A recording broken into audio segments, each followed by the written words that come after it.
10 tips to lower blood sugar naturally. 1. Keep an eye on your carb intake. Paying attention to carbohydrates is important for people with type 2 diabetes.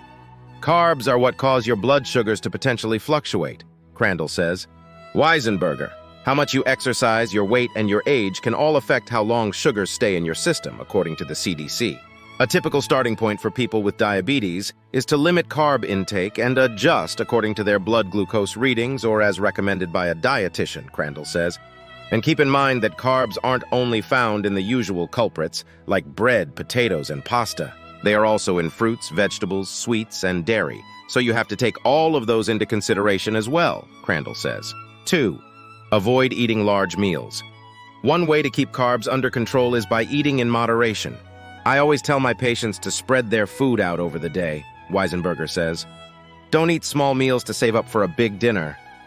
Feeding your body throughout the day helps regulate your blood sugar levels and prevents highs and lows, Crandall says. Both Weisenberger and Crandall say to keep an eye on carbs even while snacking.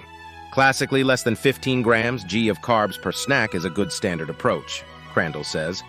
That's about what's found in 1 cup of fruit, she says. 3. Fill up on fiber. Fiber is another nutrient you'll want to keep an eye on for blood sugar management, but in this case, the more the better. It can help stabilize your blood sugars, Crandall says. It also plays a role in weight management and can lower your risk of cardiovascular disease, according to a review published in 2017. Fiber plays a preventative role too. Studies have found that high-fiber diets can reduce the incidence of type 2 diabetes by 15 to 19% compared to low-fiber diets, according to a 2018 study. You'll find fiber in plant foods such as raspberries, peas, and whole grains, according to the Mayo Clinic. Beans are another good source of fiber. People with type 2 diabetes who ate at least a cup of legumes, beans, chickpeas, and lentils daily for 3 months had lower blood glucose levels as measured by the A1C test, according to a study from 2012. Beans also are an excellent source of folate, which is linked to a lower risk of cardiovascular disease, a common diabetes complication according to the National Institutes of Health. Men should aim for 30 to 38 g of fiber per day, and women should consume 21 to 25 g per day, according to the Mayo Clinic. 4. Get more quality shut-eye poor or limited sleep affects body chemistry, and getting more slumber helps with blood sugar control, Weisenberger says. Chronic lack of sleep may contribute to the risk of type 2 diabetes, according to a small study published in 2015. Healthy volunteers who slept only 4 hours for 3 nights in a row had higher levels of fatty acids in their blood, which reduced insulin's ability to regulate blood sugar by about 23%, the researchers found. Lack of sleep is also linked with other health conditions, including obesity, heart disease, and stroke, according to the Division of Sleep Medicine at Harvard Medical School. The National Sleep Foundation recommends aiming for 7 to 9 hours of uninterrupted sleep per night. Have sleep troubles? Follow these recommendations from the National Sleep Foundation. Sleep in a cool, dark room. Avoid consuming alcohol or caffeine in the hours before bed. Go to bed and wake up at the same time each day, even on the weekends. Don't look at screens for at least a half hour before bedtime, including TV, tablets, cell phones, and computers. Lose a little weight. Carrying around extra weight is one of the main causes of insulin resistance, keeping the blood sugar-lowering hormone from working properly, according to the National Institute of Diabetes and Digestive and Kidney Diseases. Your weight loss goals don't have to be enormous either. Some of Weisenberger's patients have seen improvements in blood glucose readings with only a 5-pound loss, she says. And a study published in 2011 found modest weight loss, losing 5 to 10% of body weight, resulted in improved insulin sensitivity and glucose tolerance. Small steps in the right direction can yield big results in improvement or prevention, Crandall says. 6.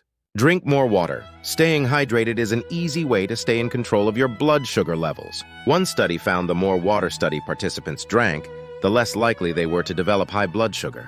More specifically, the study found people who drank less than 1 liter of water per day were at increased risk of developing blood sugar issues. The idea is that water helps flush glucose out of the body. Having a glass of water can be really helpful in essentially diluting your blood sugar and lowering your blood sugar in a healthy way, Crandall says. 7. Get a handle on stress. When you're stressed out, your blood sugar tends to rise, Crandall says. When you're stressed, Insulin levels fall, certain hormones rise, and more glucose is released from the liver, which ends up in the bloodstream and can cause disruptions for up to 8 hours, according to the University of California, San Francisco. How can you burn off tension? Yoga and meditation can help people lower their blood sugar levels, Weisenberger says. A 2014 study involving 27 nursing students found a combination of yoga and meditation practiced for 1 hour once a week led to reduced levels of stress and lower blood glucose levels after 12 weeks. Crandall also suggests taking a few deep breaths, going for a walk, playing with your pet for a few minutes, or listening to a fun song. Basically, whatever you can do to distract yourself for a few minutes and just lower your breathing rate will help, she says. Indeed, the CDC notes that less water in your body is linked with a higher blood sugar concentration. 8. Never skip eating breakfast. We've all heard that breakfast is the day's most important meal. This is especially true for those who have diabetes. I think eating breakfast is important, especially with potential risk for hypoglycemia and avoiding potential highs related to fasting for too long a period of time, Crandall says. A high-protein breakfast has an edge over breakfasts that are high in carbohydrates, according to research from the University of Missouri-Columbia. In the research, women ages 18 to 55 consumed meals with similar calories, fat, and fiber contents, but differing amounts of protein. Researchers monitored the amount of glucose and insulin in the participants' blood for 4 hours after they ate breakfast. The best breakfast contained 39 g of protein and led to lower post-meal glucose spikes than the meals with less protein, the researchers found. Besides, eating breakfast may help overweight people with type 2 diabetes shed extra pounds.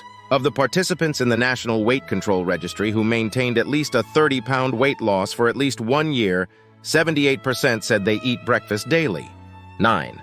Add more resistant starch to your plate. Resistant starch, found in some potatoes and beans, bypasses the small intestine and ferments in the large intestine, which means it promotes the growth of good bacteria in the body and doesn't raise glucose levels, according to Johns Hopkins Medicine. And the effect will last through your next meal, Weisenberger says. It's called the second meal effect, she says. Interestingly, resistant starch can change with heat, and some foods, like rice, are higher in resistant starch when cooked and cooled than when cooked and served warm, according to Johns Hopkins Medicine. Resistant starches are also found in plantains and unripe bananas, beans, peas, and lentils, whole grains, including oats and barley. Just be sure to keep carb count in mind when incorporating foods with resistant starch into your diet. 10. Ramp up your movement. Each day exercise helps improve blood glucose in people with type 2 diabetes by increasing insulin sensitivity and the body's ability to use glucose as energy, according to the American Diabetes Association. In type 2, exercise helps improve insulin resistance, says James G. Beckerman, MD, a cardiologist with Providence Heart Clinic in Portland, Oregon.